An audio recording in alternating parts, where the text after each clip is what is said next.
اور غلامی کی زنجیروں کو توڑنا، یہ دہشت گردی ہے۔ گاندھی جی بھی دہشت گرد تھے، نہرو بھی دہشت گرد تھے، ہمارے اکابر بھی دہشت گرد تھے۔ یہ ایسی بات ہے جس کی کوئی تعویل نہیں ہو سکتی۔ اللہ کا فضل ہے، اس کے بعد سے آج تک کبھی یہ نہیں کہا گیا کہ دہشت گرد ہے۔ میرے محترم بزرگوں، آج ہی کا مسئلہ یہ نہیں ہے۔ جمعیت علماء ہند کی ایک تاریخ ہے، اور ایسی تاریخ ہے اپنے اس ملک کے لیے جو کسی دوسری ہندو مسلم پارٹی کے پاس نہیں ہے۔ علماء نے اس ملک کی آزادی کے لیے، اگر آپ ان کی تاریخ کو پڑھیں گے تو آپ کو اندازہ ہوگا کہ ان کی اس ملک کی آزادی کے لیے قربانیاں 150 سالہ قربانیاں ہیں۔ کوئی اس ملک کے اندر ہندو مسلم ایسی پارٹی نہیں ہے جس کی تاریخ ایسی قربانیوں کی تاریخ ہو۔ حضرت شاہ عبدالعزیز صاحب محدث دہلوی نے 1803 میں آواز بلند کی تھی کہ ہمارا ملک غلام ہو گیا، اس غلام ملک کو آزاد کرانا اس ملک میں بسنے والے ہر مسلمان اور ہر شخص کا فرض ہے۔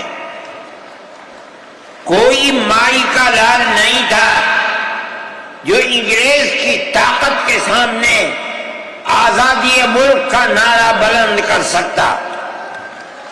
ایک مسلمان عالم دین نے اسی دلی کے اندر اس نعرے کو بلند کیا، اس کی جائیداد قلق کر لی گئی، اس کے مدرسے کو دفن کر دیا گیا، اس کو دلی بدر کر دیا گیا، لیکن یہ مسلمان ایسے نہیں تھے جو کسی ملک کے پیسے یا اس کی سطوت اور اس کی طاقت کے سامنے سر جھکا دیتے۔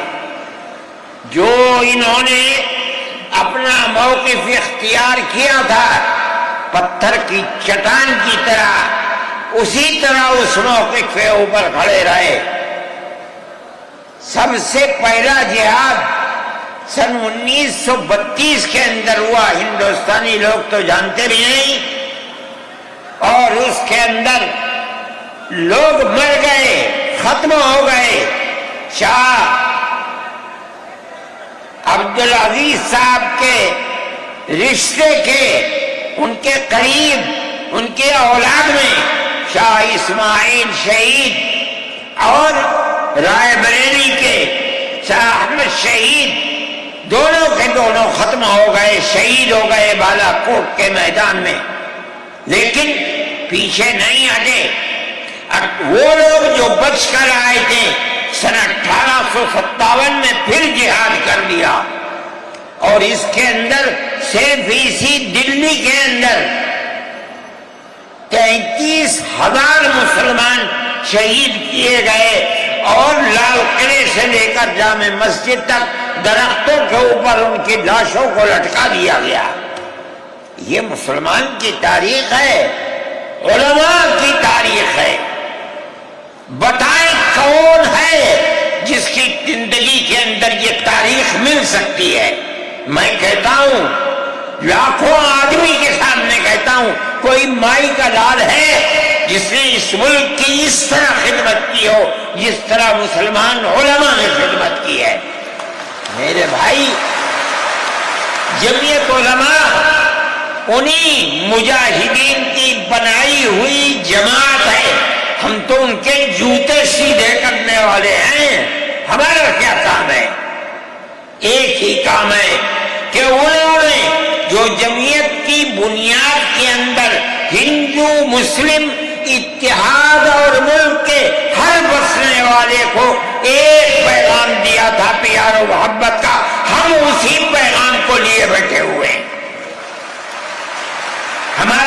صرف اتنا ہے، دنیا توڑنا چاہتی ہے، حکومتیں برباد کرنا چاہتی ہیں، فرقہ پرست ذہنیت آگ لگانا چاہتی ہے، یہ نعرہ دینا چاہتی ہے کہ ہندو عرب، سکھ عرب، مسلمان عرب۔ ہم کہتے ہیں نہیں، ہندو مسلم سکھ عیسائی بھائی بھائی۔ یہ ہمارا پیغام نہیں ہے، ان بزرگوں کا پیغام ہے جنہوں نے پھانسیوں کے تختوں کو چوما، اپنے اس ملک کے لیے چوما ہے، اس کی آزادی کے لیے چوما ہے۔ اس ملک کے اندر یگانگت اتحاد جس کو آج آگ لگایا جا رہا ہے، ہمارے بزرگوں نے اسی اتحاد کے لیے اپنی قیمتی جانوں کو قربان کیا ہے، اور ان کا مقصد یہ تھا کہ ملک آزاد ہو جائے، حکومت ایسی بننی چاہیے جو حکومت سیکولر حکومت ہو، کسی کا حق نہ جائے۔ کانگریس اس لیے نہیں بنی تھی، یہ 1803 کی آواز ہے کہ ملک غلام ہو گیا، جہاد کرنا فرض ہے۔ کانگریس کا تو وجود بھی نہیں تھا، کانگریس تو 28 دسمبر 1985 کو بنی ہے، اور اس کا پہلا اجلاس بمبئی کے اندر ہوا ہے۔ آپ لوگ سمجھیں اس کو، کانگریس ملک کو آزاد کرانے کے لیے نہیں بنی تھی، کانگریس کی تجویز موجود ہے۔ وہ کہتے ہیں کہ ہندو مسلم ملک کے بسنے والوں کی اس جنگ و جدال سے دو جہاد، سن 32 کا 1857 کا، اس جہاد کے نتیجے میں جو برطانیہ کی حکومت اور ہندوستان کی حکومت میں دوری پیدا ہو گئی ہے، کانگریس کا مقصد تھا کہ اس دوری کو ختم کر دیا جائے، ملک کو اپنے گردن سے زنجیر غلامی کی نکال کر توڑ دیا جائے، کانگریس کا مقصد نہیں تھا۔ میں آپ سے کہتا ہوں یہ بات ہے، اور کانگریس کی تجویز میں موجود ہے، کوئی اس کی تردید نہیں کر سکتا۔ کسی نے حضرت گنگوہی رحمت اللہ علیہ سے پوچھا کہ ایک جماعت بنی ہے جو ہندوؤں نے بنائی ہے انگریز کے ساتھ مل کر، کیا مسلمان اس جماعت میں شریک ہو سکتا ہے؟ حضرت نے فتویٰ دیا اور یہ کہا کہ جس طرح اپنے کاروبار میں ہندو مسلمان شریک ہو سکتا ہے، اسی طرح اس پارٹی کے اندر بھی ہندو مسلمان شریک ہو سکتا ہے، بشرطے کہ دین کو کوئی نقصان نہ پہنچے۔ اس فتوے کا نام ہے نصرت الابرار، جو پرانی یونین مکتبیں ہیں، لائبریریاں ہیں، یہ آج بھی وہاں موجود ہے۔ یہ صرف فتویٰ نہیں ہے، یہ اس لیے ہے کہ یہ اشارہ ہے کہ مسلمانوں کو کانگریس کے ساتھ شریک ہونا چاہیے، اور کانگریس کے اس نظریے کو بدلنا چاہیے، کانگریس کے اندر مستقل غلامی کی زنجیر کو توڑنے کے لیے اور انگریز کے ساتھ جہاد کرنے کے لیے تیار کرنا چاہیے۔ مسلمان جوق در جوق اس کے اندر شریک ہوئے، کانگریس کے اس نظریے کو بدل دیا اور کانگریس کو ملک کی آزادی کے لیے کھڑا کر دیا۔ یہ مسلمان کا، علماء کا، جمعیت علماء کا کردار ہے۔ کوئی مانے نہ مانے، تاریخ میں لکھی ہوئی چیزیں ہیں، ہم سے پوچھے ہم وہ تاریخ کی لکھی ہوئی چیزیں لیں گے۔ ہماری تاریخ کو مٹا دیا گیا۔ وہ طبقہ جو آج ملک کے اندر اسلام اور مسلمانوں کو دفن کرنا چاہتا ہے، وہ ہماری تاریخ کو دفن کرنے کے اندر کامیاب ہو گیا، مگر ہم کہتے ہیں یہ ہماری تاریخ ہے۔ میرے بھائی، ملک اسی طرح چلتا رہا، جیسے جیسے آزادی قریب آتی رہی، جمعیت علماء ہند وہ تنہا ایک جماعت تھی جو برابر موتی لال نہرو، جواہر لال نہرو، گاندھی جی سے یہ بات کہتی رہی کہ ہمیں ضمانت دو، ہم 143 سال ہیں ہماری زندگی جہاد کی زندگی، ہمیں یہ ضمانت دو کہ ملک آزاد ہوگا تو اس کا کردار سیکولر کردار ہوگا، دستور سیکولر دستور ہوگا جس کے اندر ہندو، مسلمان، سکھ، پارسی، عیسائی ہر ایک کو اپنے مذہب کے ساتھ جینے کا حق ہوگا اور حکومت کا کوئی مذہب نہیں ہوگا۔ ہمارے پاس تجویزیں موجود ہیں، برابر ہمیں مفتی کفایت اللہ صاحب جو جمعیت علماء کے اس وقت صدر تھے، نام لے کر ان کے پاس موتی لال نہرو، گاندھی جی، یہ لوگ اپنی ورکنگ کمیٹیوں کی تجاویز بھیجتے ہیں، مفتی صاحب کرم فرما، مفتی صاحب یہ ہے کہ ہمارا ملک جب آزاد ہوگا ہم گارنٹی دیتے ہیں کہ ملک سیکولر ملک ہوگا۔ اس کا کیا مطلب ہے؟ ہمارا کردار، ہمارا مذہب، ہمارا وقت، ہر چیز آزاد رہے گا، مسلمان جس طرح چاہے گا اپنی زندگی گزارے گا، اپنے مذہب کو سینے سے لگا کر زندگی گزارے گا۔ میں یہ بات صرف ہوائی نہیں کہہ رہا ہوں، آپ غور سے اس تحریر کا ایک ایک لفظ سنیں۔ ہری پور ضلع سورت کا اجلاس عام جو 19، 20، 21 فروری 1938 میں 47 میں ملک آزاد ہوا، یہ اجلاس 1938 میں، اس سے بھی 9 سال پہلے، یعنی آج کے مقابلے میں 80 سال پہلے یہ اجلاس ہوا تھا۔ اس کے اندر تجویز دیکھیے آپ، ورکنگ کمیٹی نے 1937 میں اپنی کلکتے کی میٹنگ میں اقلیتوں کے حقوق پر جو تجویز پاس کی تھی اسے یہ کانگریس منظور کرتی ہے، اس وقت کی بات ہے، اور نئے سرے سے اعلان کرتی ہے کہ ہندوستان کی اقلیتوں کے تمدنی، مذہبی اور لسانی حقوق کی حفاظت کرنا کانگریس کا پہلا فرض اور بنیادی پالیسی ہے، تاکہ حکومت کی کسی بھی ایسی اسکیم میں جس میں کانگریس شریک ہو اقلیتوں کو ترقی اور نشو و نما کا زیادہ سے زیادہ موقع مل سکے۔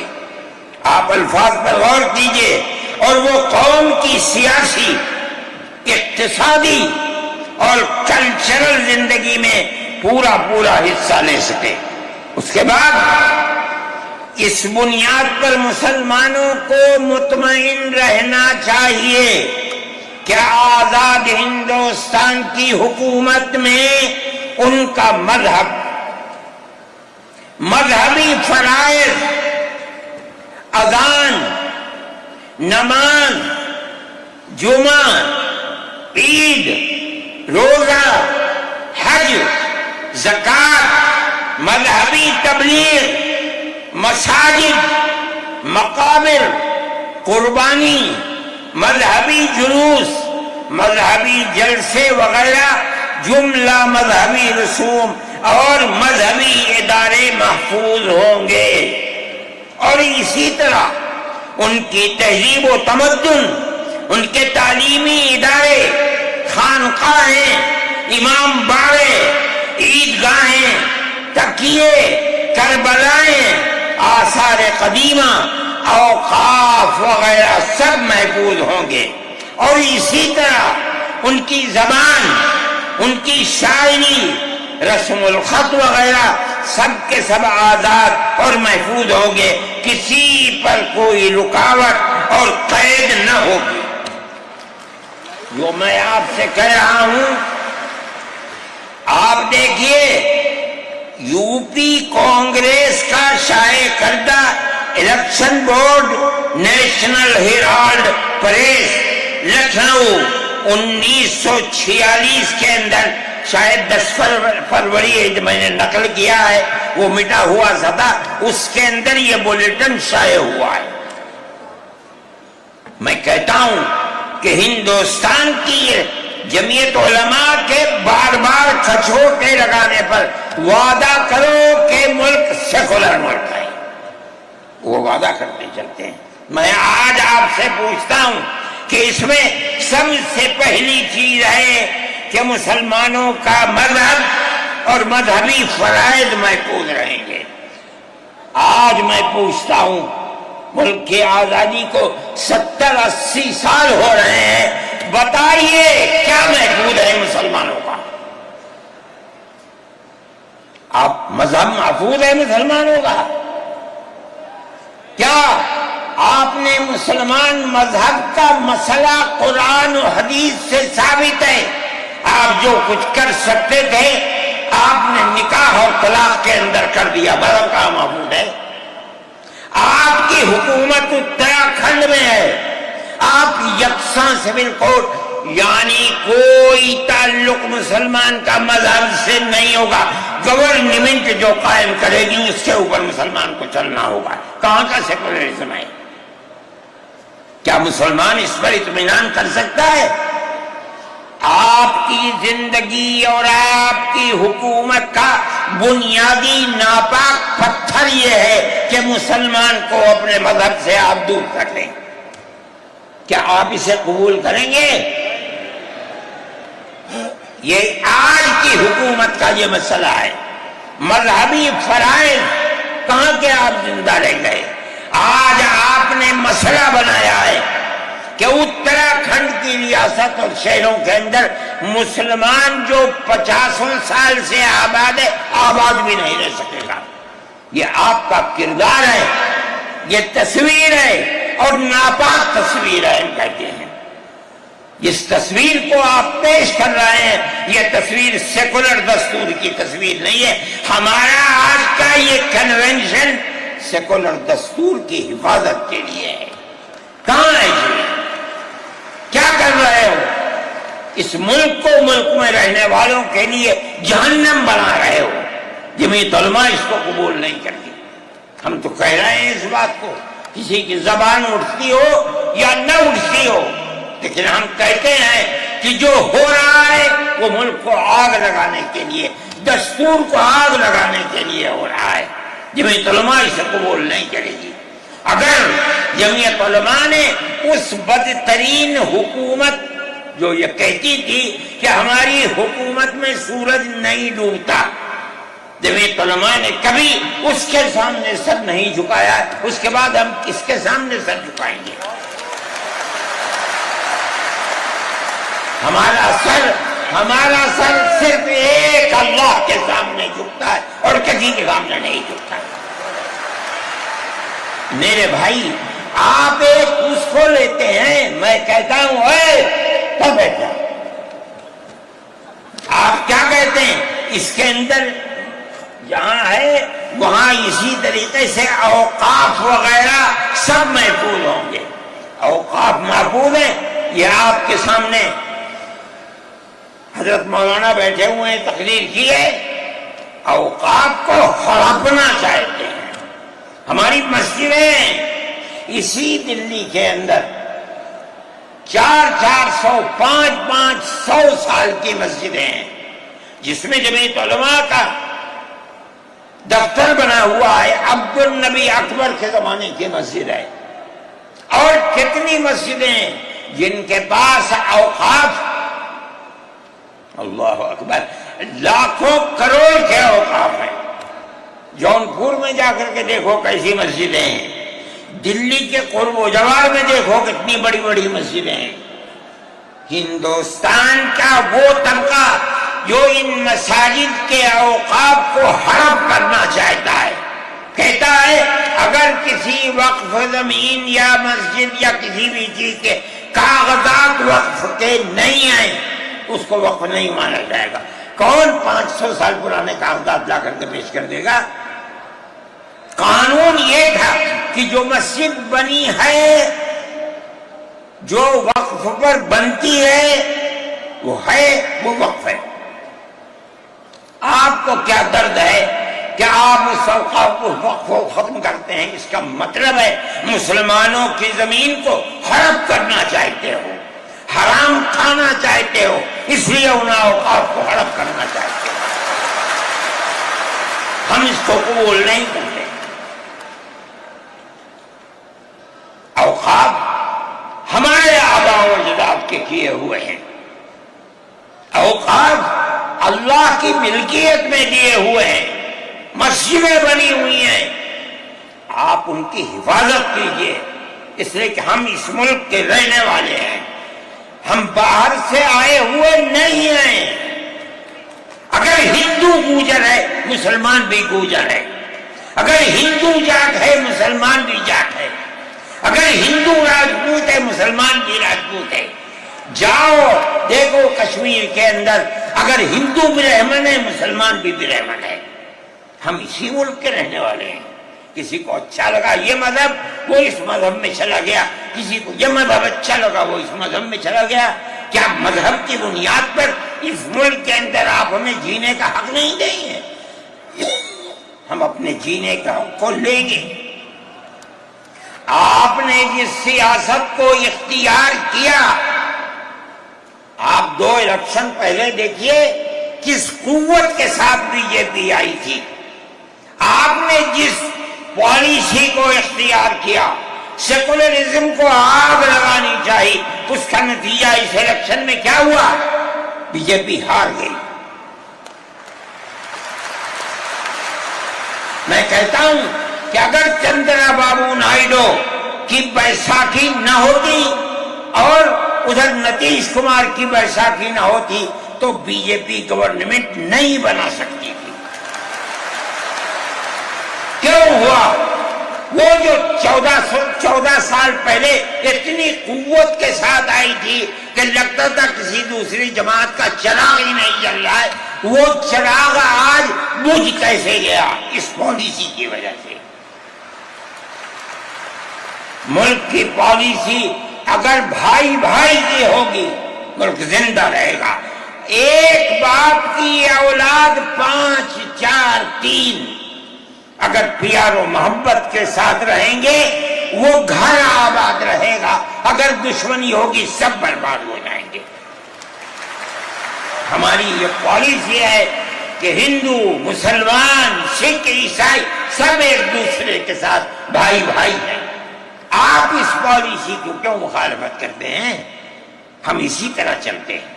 جمعیت علماء ہند کا یہی کردار ہے، جمعیت علماء ہند آج بھی یہی کرتی ہے۔ میں نے ابھی چند مہینے ہوئے میوات کے اندر لوگ لٹ گئے، پس گئے، ان کو جمع کیا، ہم نے ان سب کو 1 لاکھ یا 2 لاکھ روپے دیے جا کر کے، مسلمان بھی تھے ہندو بھی تھے، ہم نے ان کو دیا، وہ خوش ہو گئے۔ ہم ہر سال تقریباً 1.5 کروڑ روپے دیتے ہیں بچوں کو جو پڑھنے والے ہوتے ہیں، جو غریب ہوتے ہیں، اونچی تعلیم کے لیے۔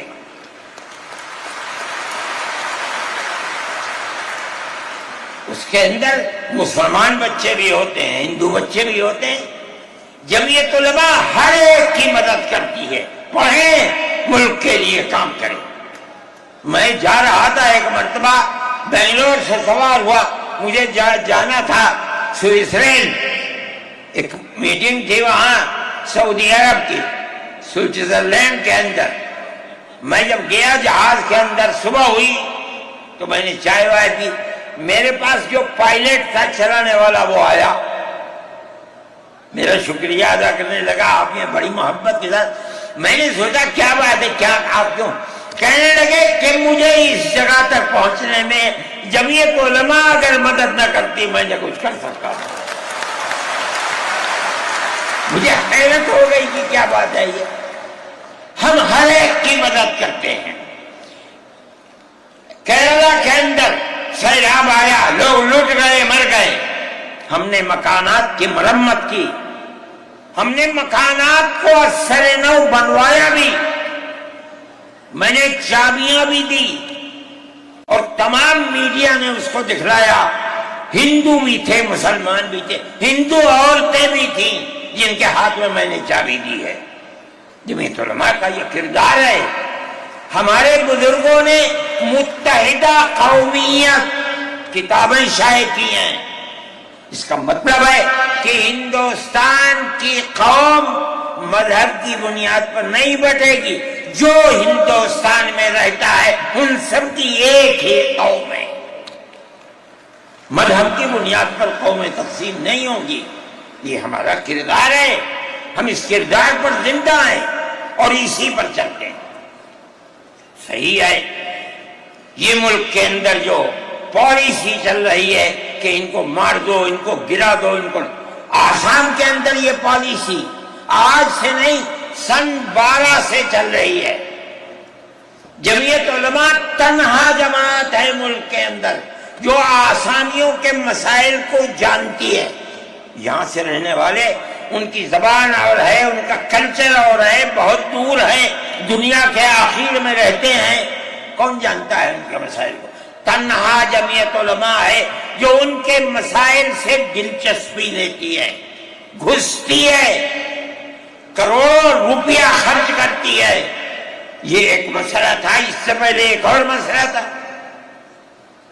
کہا گیا کہ پنچایت اگر کسی کو آسام میں یہ سرٹیفکیٹ دیتی ہے کہ یہ ہندوستانی ہے تو وہ سرٹیفکیٹ نامقبول ہوگا۔ 47 لاکھ آدمی اس سے متاثر تھے۔ جو پھر قبرست پارٹی تھی وہ کہتی تھی کہ پنچایت کے سرٹیفکیٹ کو قبول نہ کیا جائے۔ اگر یہ فیصلہ ہو جاتا تو 47 عورتیں، 47 لاکھ اپنے بچوں کے ساتھ ملک کے اندر بھیک مانگنے والوں کی زندگی بسر کرتے۔ ہم نے سپریم کورٹ کے اندر اس کو چیلنج کیا۔ سپریم کورٹ کہا جاتا ہے، لیکن در حقیقت یہ ملک میں بسنے والے ان غریب اور لاچار لوگوں کی پناہ گاہ جن کے سامنے ملک میں کوئی راستہ نہیں بچتا تو وہ کورٹ میں پہنچتے ہیں کہ ہماری مدد کرو۔ ہم پہنچ گئے، اپنے لیے نہیں، ان غریبوں کے لیے پہنچے جو 47 لاکھ تھے۔ آپ نہیں جانتے اس کے اندر 24 لاکھ ہندو عورتیں تھیں۔ آپ سمجھے؟ اور جمعیت علماء گئی۔ میں بہت پریشان تھا کہ الہ العالمین کوئی مدد کرنے والا علاوہ تیرے کوئی مدد کرنے والا نہیں ہے۔ میں اللہ کا فضل کرتا ہوں کہ جو کورٹ اور وہیں کا وکیل چیف جسٹس تھا آسامی کا تھا، مجھے خطرہ تھا کہیں یہ آسامیوں کے ساتھ نہ چلا جائے، گورنمنٹ کے ساتھ نہ چلا جائے۔ اللہ کی قدرت ہے کہ فیصلہ یہ آیا کہ وہ سرٹیفکیٹ جو پنچایت نے دیا قبول کیا جائے گا۔ میں نے کہا کہ مجھے اپنی زندگی میں کبھی اتنی خوشی نہیں ملی جتنا آج اس فیصلے سے خوشی ہوئی ہے۔ کیوں؟ صرف مسلمان کے لیے نہیں، یہ ہمارا کردار ہے جو ہمیں اپنے بزرگوں سے ملا ہے، جو جمعیت علماء کی اساس ہے، جو ان کا کردار تھا، ہم نے اس کی سراہنا کی۔ اس کے بعد دوسرا مسئلہ آ گیا۔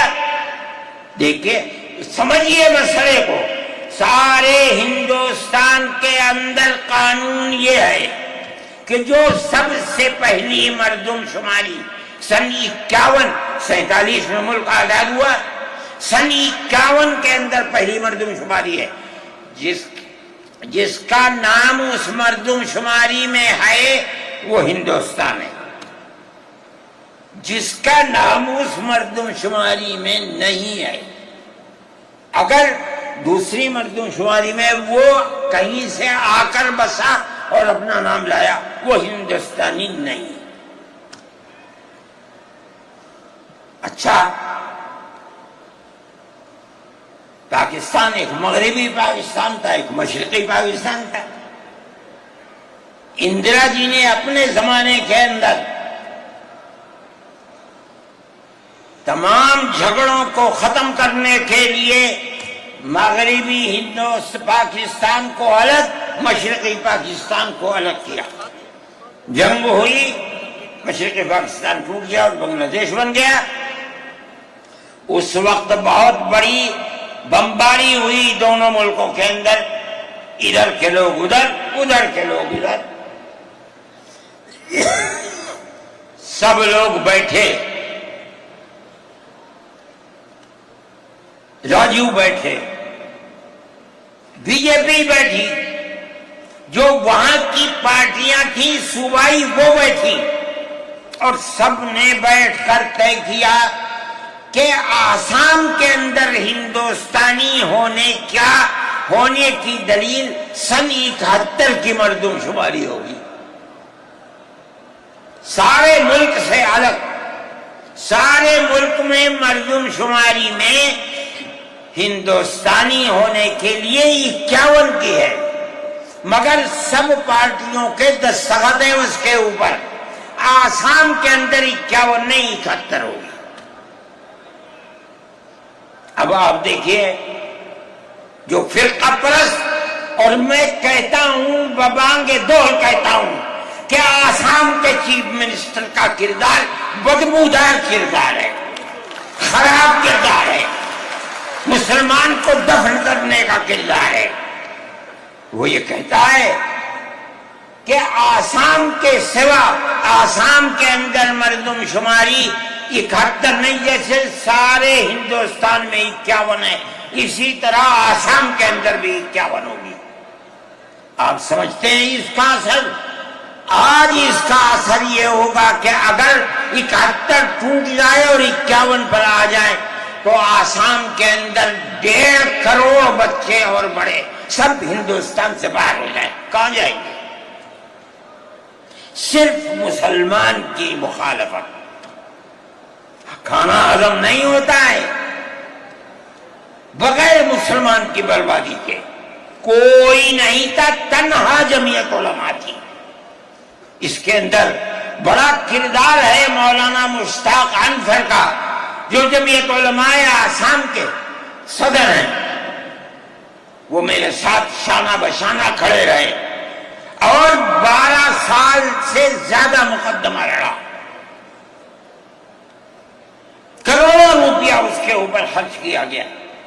یہ خدا کی قدرت ہے، آج آیا تو یہ طے کر دیا گیا کہ 51 نہیں، آسام میں 71 ہی بنیاد بنے گا۔ اس کا کیا مطلب ہے کہ آپ نے آسام کی 80 لاکھ کی آبادی کو زندہ کر دیا، جو موت کے کنارے پر کھڑی ہوئی تھی۔ مجھے افسوس ہے کہ لوگوں کا یہ قول مجھ تک پہنچا ہے کہ انہی نے آسام کے چیف منسٹر سے یہ بات کہی کہ اب کیا ہوگا، کہنا ہماری صحت پر کوئی اثر نہیں پڑتا ہے۔ کیا مطلب ہے؟ ہم آسام میں مسلمانوں کو چین کا سانس نہیں لینے دیں گے۔ دیکھیں کب تک چلتے ہیں۔ اگر جمعیت علماء زندہ ہے اور اللہ نے ہمیں زندہ رکھا، ہم دیکھیں گے کہ کیا کرتے ہیں۔ ہم زندہ ہیں میرے بھائی، یہ جمعیت علماء کا کردار ہے، ہم اس کے پیچھے چلتے ہیں۔ جمعیت علماء زندہ باد، مدنی زندہ باد۔ اتنے موٹے آدمی کی آواز نکلتی نہیں ہے میرے بھائی، ہمارا یہی کردار ہے۔ ہم ان مسلمانوں کی مدد کرتے ہیں جو مسلمان مصیبت کا شکار ہیں۔ یہ فرقہ پرست ذہن جس کا میں ذکر کر رہا ہوں ہر جگہ موجود ہے، ہر وقت موجود تھا، آج یہ زیادہ ہے، پہلے اتنا نہیں تھا۔ ہر جگہ مسلمان کے لیے، جوانوں کے لیے مصیبت کا شکار ہے، خاص طور پر ہم سے لوگ کہتے ہیں کہ تم ان کے مقدمات کو کیوں لڑتے ہو؟ کہتے ہیں تم دہشت گردوں کی پناہ گاہ ہے جمعیت علماء، یعنی ان کا مفروضہ یہ ہے کہ جتنے لوگوں پر الزام لگا ہے دہشت گردی کا وہ سب کے سب حقیقت دہشت گرد ہے، اور جمعیت علماء ان دہشت گردوں کی، ملک ویرودھیوں کی جمعیت علماء مدد کرتی ہے۔ مجھ سے بھی یہ بات کہی، میں نے کہا کہ تم میں کوئی مائی کا لال ہے تو کھڑا ہو گئے بتائے۔ جمعیت علماء لوور کورٹ نے پھانسی کی سزا دے دی گجرات کے اندر، ہائی کورٹ میں پہنچے انہوں نے پھانسی کی سزا دے دی۔ ہم اس کیس کو لے کر، اس کے اندر ہندو بھی تھے مسلمان بھی تھے، سپریم کورٹ میں آئے۔ سپریم کورٹ میں ہم نے مقدمہ لڑا اور سپریم کورٹ نے انہیں سب کو باعزت بری کر دیا۔ میں نے کہا کہ کسی ملزم کے لیے گورنمنٹ ہندوستان کی حکومت نے حق دیا ہے کہ مقدمہ لڑو۔ اگر کوئی غیر ملکی ہندوستان کے اندر پکڑا جائے، اپنے مدعا کو پیش کرنے کے لیے گورنمنٹ اس کو وکیل دیتی ہے۔ ہم نے کیا جرم کیا ہے؟ ہم انہیں وکیل دیتے ہیں لڑنے کے لیے، بہتر سے بہتر وکیل دیتے ہیں۔ ہم کہتے ہیں کہ لڑو مقدمہ، تاکہ دودھ کا دودھ پانی کا پانی الگ الگ ہو جائے۔ مقدمہ لڑے اور سپریم کورٹ کہتی ہے کہ جھوٹا الزام تھا، جھوٹ ہے، جھوٹ ہے، جھوٹ ہے۔ ملک کے اندر فرقہ پرستی ہے، دشمنی ہے، ہر طبقے کے اندر ہے۔ کوئی بھی طبقہ، پولیس کا ہو، انتظامیہ کا ہو، کسی کے اوپر جو چاہے الزام لگا دے۔ جمعیت علماء آج بھی جو کیس لڑ رہی ہے، 1050 کیس ہیں جو lower court, high court, supreme court کے اندر لڑ رہی ہے۔ 1050 کیس ہیں اور اس کے اندر 850 ملزم ہیں۔ ہم لڑتے ہیں مقدمہ، ہم یہ سمجھتے ہیں کہ آپ جس کو ہائی کورٹ، سپریم کورٹ تک یہ ثابت کر دیں کہ یہ ملزم ہیں، انہوں نے دیش کے ساتھ ویرودھ کیا ہے، ثابت ہو جائے، ہمارا کوئی تعلق اس سے نہیں ہے۔ جب تک ثابت نہ ہو، پولیس کے کہنے سے یا کسی راستے پر چلنے والے کے یہ کہنے سے کہ یہ دیش ویرودھی ہیں، ہم اسے دیش ویرودھی تھوڑے ہی مان لیں گے۔ ہم جاتے ہیں ہائی کورٹ، سپریم کورٹ میں جاتے ہیں اور ہم دودھ کا دودھ پانی کا پانی کرنا چاہتے ہیں، ہمیں آزادی مل جاتی ہے۔ بتائیے جمعیت علماء ہند، جمعیت علماء ہند، نعرہ تکبیر، نعرہ تکبیر، جمعیت علماء ہند، حضرت مولانا سعید ارشد مدنی صاحب، جمعیت علماء ہند اسی طرح سے کام کر رہی ہے۔ ابھی آپ کے یہاں ہلدوانی کے اندر ہوا، مسجد کو توڑ دیا، شہید کر دیا، گولی چلا کر 6 آدمیوں کو قتل کر دیا۔ اس کے ساتھ ساتھ 101 آدمیوں کو گرفتار کر لیا اور ایسی دفعات ان کے اوپر لگا دی کہ 1.5 سال سے پہلے ان کی ضمانت نہیں ہو سکتی تھی۔ جمعیت علماء نے ہمارے پاس آئے 70 آدمی، کچھ لوگوں نے اپنے کیس لڑے خوب، کسی کو یقین نہیں تھا کہ اس کے اندر کامیابی ہوگی۔ اللہ کی مدد سے ہم نے اپنے وکیل کو بلایا بمبئی سے، اور اس کے بعد جو بہتر سے بہتر سپریم کورٹ کا وکیل تھا اس کو بلایا اور ہم نے کہا کہ کیس لڑیے. 5 پیشیاں ہوئیں اور وہ وہیں جاتا تھا ہائی کورٹ. نینی تال میں شاید ہائی کورٹ ہے, وہاں جاتا تھا, وہ اپنا محنتانہ پورا لیتا تھا. 2 پیشیاں ہوئیں آن لائن اور 3 پیشیوں میں وہ گیا وہاں وکیل, اور وہ ایک مہیلا تھی وکیل, مگر بہت بہترین وکیل تھی. انہوں نے اپنے کیس کو رکھا اور ہندوستان میں میں نہیں جانتا ہوں جمعیت علماء اتنے کیسوں کو اتنے سال سے لڑ رہی ہے, بیک وقت 50 آدمیوں کی ضمانت ہو جائے جن میں 6 عورتیں بھی تھیں. یہ پہلی مرتبہ ہوا. ہم یہ سمجھتے ہیں کہ یہ ہماری بہت بڑی کامیابی ہے, اللہ کا انعام ہے, اس کا فضل ہے. ہم لڑ رہے ہیں اسی طریقے کے اوپر. مدارس اسلامیہ, میرے بھائی, مدارس اسلامیہ اس ملک کے مذہبی اعتبار سے جان ہے. جمعیت علماء ہمیشہ سے یہ بات کہتی تھی کہ مدارس ام المدارس دارالعلوم دیوبند ہے. حضرت نانوتوی رحمت اللہ علیہ نے جو دستور بنایا وہ دستور یہ تھا کہ کسی گورنمنٹ سے کوئی مدد نہیں لی جائے گی. المؤمن ينظر بنور اللہ, یہ ان کے دل کے اندر ایک بات آئی. میں کہتا ہوں کہ اگر یہ بات نہ ہوتی اور حکومتوں سے پیسے لے لے کر مدارس چلتے, آج ان مدارس کی جان نکل چکی ہوتی. آزاد ہے مدارس, کسی گورنمنٹ کا ایک پیسہ ہمارے پاس نہیں ہے. مسلمان رکشہ چلانے والا, مزدوری کرنے والا, دولت مند, کاروبار کرنے والا, ہر مدرسہ ایک ہاتھ سے دیتا ہے, دوسرے ہاتھ کو پتہ نہیں چلتا. اللہ کا فضل ہے. اسی طرح مدارس دین کی خدمت کر رہے ہیں. ہم یہ سمجھتے ہیں کہ دین کی بقا ہندوستان کے اندر, اس کے اندر بنیادی کردار مدارس اسلامیہ کا ہے.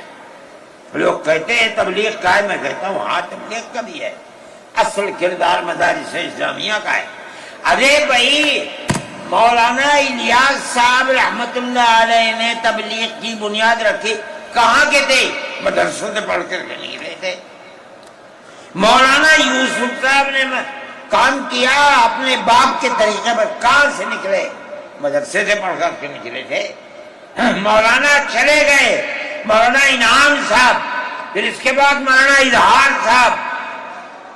آج دیکھ لیجئے جو بچے کام کر رہے ہیں وہ سب مدرسوں سے پڑھ کر کے, ان کے اولاد بھی مدرسوں کے اندر پڑھ. اصل کردار دنیا کے اندر, ہندوستان میں نہیں, چاہے جہاں دنیا میں چلے جاؤ, اصل کردار مدارس اسلامیہ کا ہے. اگر کسی روئے زمین میں آج کہیں کوئی مسلمان اللہ کہتا ہے, میں سمجھتا ہوں دیکھ لو کہیں نہ کہیں کسی مدرسے سے جڑا ہوا ہوگا. نعرہ تکبیر! مدارس اسلامیہ ہندوستان زندہ باد! آئین کا محافظ کون ہے؟ ارشد مدنی، ارشد مدنی، آئین کا محافظ کون ہے؟ ارشد مدنی، ارشد مدنی. مدارس اسلامیہ کا یہ کردار ہے. اسلام کو پھلتا پھولتا دیکھیں, یہ ان سے برداشت نہیں ہوتا. مگر یاد رکھیں کہ اللہ کا یہ چراغ نہیں بجھے گا, اسے بجھانے والے بجھ جائیں گے. نعرہ تکبیر! آج سے نہیں 1400 سال سے اسلام کی یہی تصویر ہے کہ یطفئون نور اللہ بافواہہم وَيَأْبَى اللَّهُ إِلَّا أَن يُتِمَّ نُورَهُ. اللہ کے چراغ کو پھونک سے بجھانا چاہتے ہیں, اللہ انکار کرتا نہیں, یہ چراغ مکمل ہو کر کے رہے گا. میرے بھائی فرقہ پرست ذہنیت جو کرنا چاہتی ہے، اللہ چاہے گا تو یہ نہیں ہوگا۔ مسلمان اسی ماحول کے اندر زندہ ہے، زندہ رہے گا، اور اسی طرح اس ملک کے اندر اسلام کا، اس ملک کے اندر بھی اسلام کا چراغ چلتا رہے گا۔ میرے بھائی میں یہ باتیں اس لیے کہہ رہا ہوں کہ آپ کے اندر حوصلہ ہونا چاہیے، لیکن امن و امان کو مت جانے دیجیے۔ مسلمان مر جائے ٹھیک ہے، مگر امن و امان ختم نہیں ہونا چاہیے۔ میں نے ٹھیک ہے اسلام کو نہیں مانتا آدمی، اللہ کو نہیں مانتا، اللہ کو برا بھلا کہتا ہے۔ ہمارے آقا ہمارے سر اور آنکھوں پر ان کے جوتے ہیں، ہم ان کو اللہ کے بعد دوسری شخصیت سمجھتے ہیں۔ جو نہیں مانتا وہ ان کو برا بھلا کہتا ہے، کہے، لیکن نقض امن کے لیے کہے، ہم یہ سمجھتے ہیں کہ ہندوستان کے قانون کے خلاف ہے۔ یہ فرقہ پرستی ہے کہ اس کو تو نظر بند کر دیا جائے، کسی جگہ چھپا دیا جائے، اور وہ جو احتجاج کریں ان سے جیلوں کو بھر دیا جائے۔ ہم سمجھتے ہیں کہ یہ خود ایسا کرنے والوں کی فرقہ پرستی ہے، ہم اس کو قبول نہیں کرتے۔ اس لیے میرے بھائی آنے والے دنوں کے اندر یہ بات طے ہوگی کہ اس سلسلے کے اندر کیا کیا جائے۔ ہم اس کو نقض امن سمجھتے ہیں۔ آپ ایسا کرنے والوں پر نقض امن کی بنیاد نہ بنائیں، اور وہ جو گھروں سے باہر نکلے ان پر نقض امن کی بنیاد۔ آج بنگلور کے اندر جو یہ واقعہ 3 سال پہلے ہوا تھا، جو کرنے والا تھا وہ آزاد پھر رہا ہے، اور میں سمجھتا ہوں کہ 63 یا 64 لوگ 3 سال سے جیلوں کے اندر پڑے ہوئے ہیں، صرف اس لیے کہ جو نقض امن کرنے والا ہے اسے تو آپ نے آزاد چھوڑ دیا، اور جو احتجاج کرنے والے تھے ان سے آپ کو جیل میں بھر دیا۔ ہم اس چیز کو اس ملک کے امن کے خلاف سمجھتے ہیں۔ میرے بھائی بلڈوزر چلانا یہ بھی ایک چیز تھی۔ آپ قانون کے خلاف ہونے پر بلڈوزر چلاتے ہیں، چاہے ہندو کا گھر ہو، چاہے مسلمان کا گھر ہو، چاہے عیسائی کا گھر ہو، ہم اسے بھی برا سمجھتے ہیں۔ آپ نوٹس دیجئے، چند دن کی مہلت دیجئے، کل آپ نے نوٹس لگایا آج لگا دیں، خراب ہے، لیکن آپ دیکھ لیجئے 95% گھر مسلمانوں کے ہیں، پوری روڈ کے اوپر، جہاں مکانات کہتے ہیں کہ اپنی جگہ سے بڑھے ہوئے ہیں، مسلمانوں کے بھی ہیں، ہندوؤں کے بھی مکانات ہیں۔ آپ صرف مسلمان کے مکان توڑ دیں، پھر دوسری مصیبت کیا ہے کہ اس مکان کے اندر مان لیجئے بوڑھے ماں باپ رہتے ہیں، جس کو آپ نے پکڑا ہے، کوئی غلطی ہوئی ہے، اس کے بیوی اور بچے رہتے ہیں اس مکان میں، غلطی اس ایک آدمی سے ہوئی، آپ پورے مکان کو گرا دیں، ماں باپ کہاں جائیں گے؟ ایسے مکانات کو گرا دیا جس میں وہ کرائے پر رہتے تھے، وہ ان کا مکان بھی نہیں، آپ نے گرا دیا۔ ہم اس کے خلاف، ہم یہ سمجھتے ہیں کہ گورنمنٹ کا یہ عمل ملک کے دستور اور آئین کے خلاف ہے۔ اس لیے جمعیت علماء ان تمام چیزوں کے اوپر نکیر کرتی ہے، اور ہم یہ سمجھتے ہیں کہ اگر یہ ملک زندہ رہے گا تو اخوت و ہمدردی اور پیار و محبت کے ساتھ زندہ رہے گا۔ جمعیت علماء کی یہ پالیسی ہے، ہم سب کو ساتھ لے کر چلتے ہیں، کسی کی مخالفت نہیں۔ یہ پنڈت جی بیٹھے تھے، شاید چلے گئے، تھک کے آئے، اس سنجے کو گئے کہ اتنا بڑا ٹیکا لگا ہوا ہے، کہنے لگا میں تو آیا ہوں جلسے میں شریک ہوں گا۔ میں نے کہا کوئی دیکھے گا تو کیا کہے گا؟ لگا جی کہنے دے، جو چاہے کہے، میرے تعلقات سب سے ہیں، میں ہر ایک سے اپنے تعلقات چاہے کوئی ہندو ہو چاہے مسلمان ہو. میں نے اپنے بچپن میں دیکھا ہے کہ حضرت رحمت اللہ علیہ کے پاس ہندو بھی آتے تھے مسلمان بھی آتے تھے. میں نے یہ بھی دیکھا ہے کہ ایک گاؤں کے اندر جبیرن میں حضرت کار سے جا رہے تھے, میں بیٹھ گیا, وہاں جا کے میں نے دیکھا کہ ایک ہندو جو اس گاؤں کا پڑھا لکھا آدمی تھا, ہو سکتا ہے حضرت کے ساتھ کہیں جیل میں ہو, اس کے یہاں اس زمانے کے اندر جب پانی نکالنے کے لیے انجن کا رواج نہیں تھا, اس نے لگایا اور حضرت کو بلایا تھا کہ حضرت اس کے اندر بسم اللہ کر کے شروع کر دیں.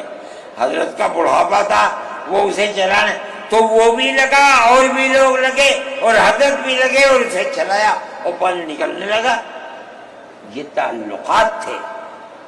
ہم آج بھی اسی کے اوپر قائم ہیں. بغیر پیار و محبت کے ملک نہیں چلے گا, آپ کو یہ چلانا پڑے گا.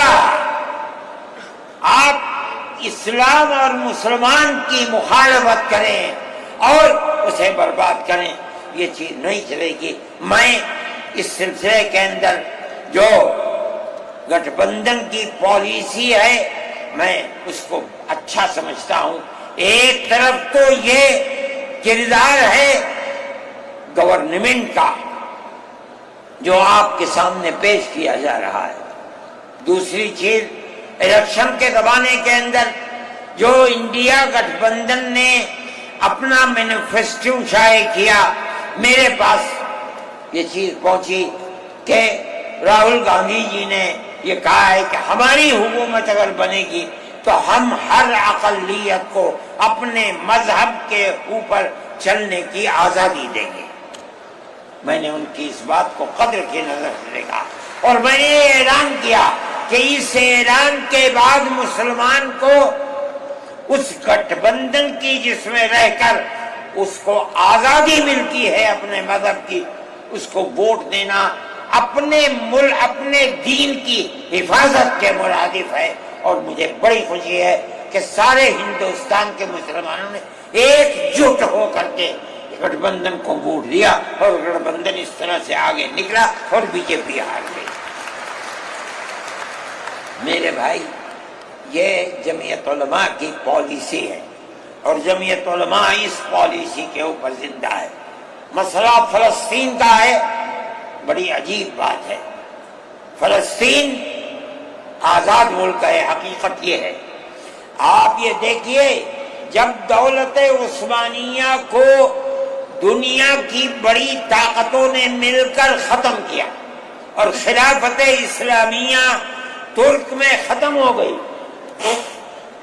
تو امریکہ, روس, برطانیہ, انہوں نے مل کر ایک یہودی حکومت قائم کی, اسرائیل ہے. اس کی ایک حدود اربع تھی, اس کے اندر فلسطین یعنی بیت المقدس نہیں تھا. جب وہاں اسرائیل ہو گیا, امریکہ اس کا سرپرست بن گیا. اب اسرائیل نے آگے بڑھ کر فلسطین کے اندر اپنے پیر جمائے اور بیت المقدس کو لینا چاہا. نتیجہ یہ ہوا کہ جب وہی اردن کے اندر اور بیت المقدس پر بھی قبضہ کیا اور اس کے ساتھ ساتھ فلسطینیوں کو غلام بنایا. ابھی دل نہیں تھما, تھوڑے دنوں کے بعد پھر آگے بڑھا اور گولان کی وہ پہاڑیاں جو شام کے اندر تھی ان کے اوپر قبضہ کر لیا. جس دن پہلا حملہ بولا فلسطینیوں نے, ہمارے ملک کے پرائم منسٹر نے یہ کہا کہ یہ دہشت گرد ہیں. مجھے بڑا افسوس ہوا کہ یہ تاریخ ہی دنیا کی نہیں جانتے.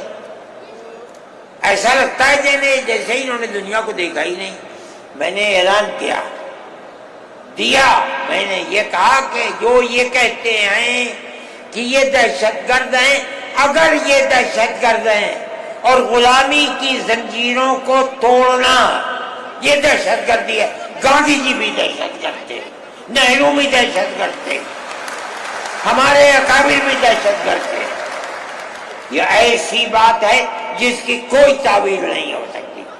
اللہ کا فضل ہے، اس کے بعد سے آج تک کبھی یہ نہیں کہا گیا کہ دہشت گرد ہے۔ لیکن مجھے افسوس ہے، میں نہیں مانتا ہوں اس بات کو، لیکن ہندوستان کی یہ غلط پالیسی اگر ہے، میں گیا عرب، میں نے لوگوں سے سنا کہ ہندوستان کا بارود فلسطینیوں کے مارنے کے لیے اسرائیل میں ہو رہا ہے استعمال۔ کہنے والوں نے کہا کہ ہندوستان کے فوجی بھی اسرائیل کے ساتھ لڑ رہے ہیں۔ میں اس کی تصدیق نہیں کر سکا ہوں، اتنے میں بات نہیں، مگر میں یہ کہتا ہوں کہ کھل کر پالیسی ہونی چاہیے۔ آپ اگر فلسطینیوں کے قتل عام پر بازی امریکہ کی طرح کہیے کہ ہماری فوجیں اسرائیل کے ساتھ، آپ بھی کہیے کہ ہماری فوجیں لڑ رہی ہیں، اور اگر نہیں ہے اپنے دامن کو پاک کیجیے۔